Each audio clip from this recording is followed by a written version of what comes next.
I live alone in a one-bedroom apartment. So can anyone tell me why there was a woman sitting on my couch watching TV? I was in my room getting some work done when I had gotten a bit hungry and planned on walking to the kitchen to get some leftover Chinese food. My kitchen sits next to the living room, and as soon as I stepped into the dark hallway, I noticed the television was on. I know I never stopped to watch anything on it, so this was an immediate red flag.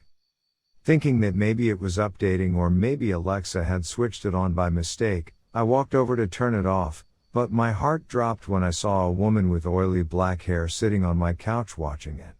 For a moment, I was confused because I knew there was no one here when I walked in, and I knew all the doors and windows were locked.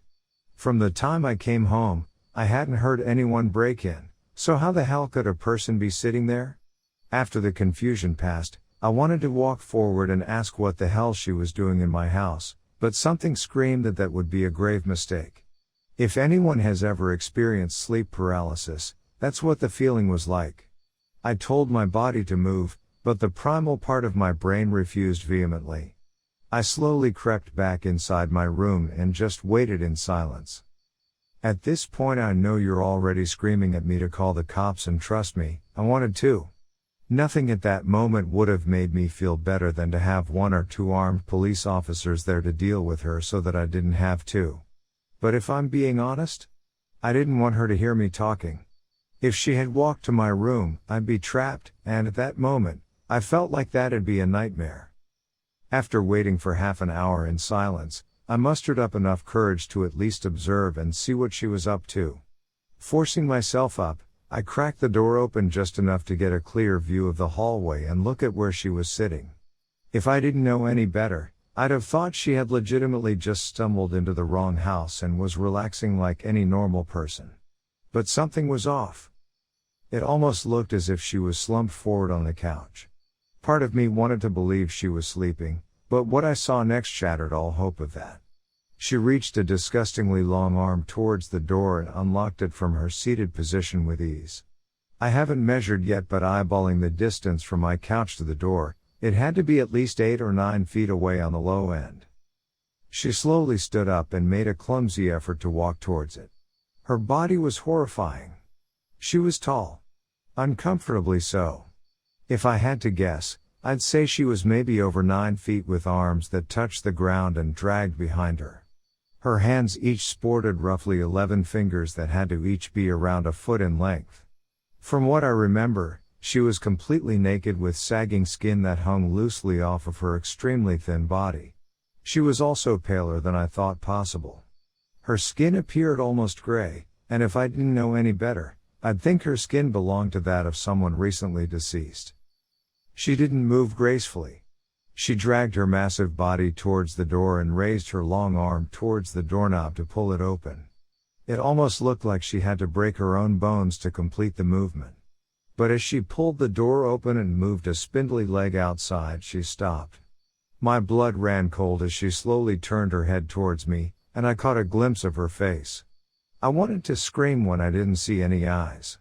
Just a puffy exterior with sagging eye holes and a mouth with long rubbery lips that drooped past her shoulders in a permanent look of anguish. I didn't know if she saw me or if she even had the capability to. All I remember was her turning her head back outside and leaving my home. She shut the door behind her, and I was left in silence with my heart pumping faster than it ever did. I rushed outside with my phone to see if I could catch her on video, and I wish I hadn't. I wish I had just closed the door and gone to sleep or gotten drunk and tried to pass the whole thing off as a messed up nightmare, but what I saw was. I know it was real. I looked outside in the cold dark, and I saw her hanging off the side of the building like a freaking spider. The window of the person above me was open. She was fishing inside, and after a few seconds of searching, she pulled out their son. Her hand was completely wrapped around the head, and I couldn't tell if they were alive or dead by the time she slinked off into the darkness with the young boy. I had caught it all on video. I must have watched that video 100 times before deleting it. I mean, what the hell was I supposed to do with it? Do you think the police would believe it's a real piece of evidence? Even if they did, what the hell could they do? And as a parent, are you better off thinking that your kid ran away or knowing that it was taken by an entity that we can't even begin to comprehend?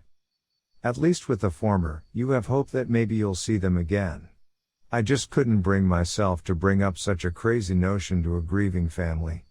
Or worse, have them believe me and go looking for something that no one should ever try and find. I knew as long as I kept it, I'd be tempted to watch it, and every time I watched it, I'd be driven further into madness. There have been more stories of kids missing as of late. I've even heard some rumors about pets going missing from people's homes. Surprisingly enough, I even heard a story about a full-grown man disappearing.